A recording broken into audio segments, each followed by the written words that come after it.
Carthage College football player charged with sexually assaulting a teammate.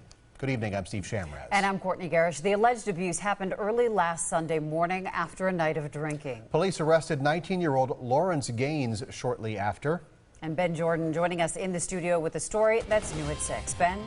Steve, Courtney, a friend of Gaines tells me he never saw this coming. He and many others called the allegations eye-opening that sexual assaults aren't always between men and women on college campuses.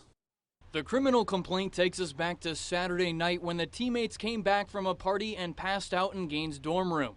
The victim claims he woke up to Gaines sexually assaulting him. Just really disturbing to know that something like that happened here.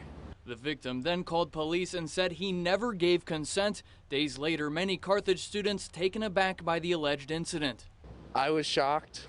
I was confused. Especially Clayton Smith.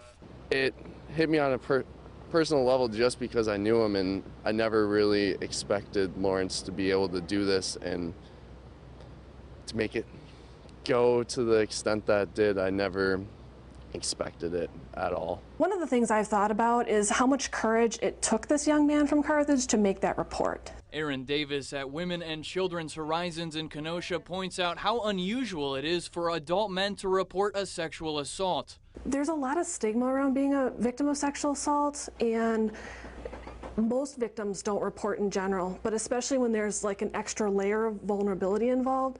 According to the National Sexual Violence Resource Center, 1 in 5 women are sexually assaulted while in college compared to 1 in 16 men. More than 90% of victims do not report the assault. It's never the victim's fault, and there's an entire community here at Carthage for them to help out. And a Carthage spokesperson tells me Gaines remains enrolled at the school during their investigation. Their full statement is on TMJ4.com. If convicted, Gaines faces up to 25 years in prison. Ben, thanks.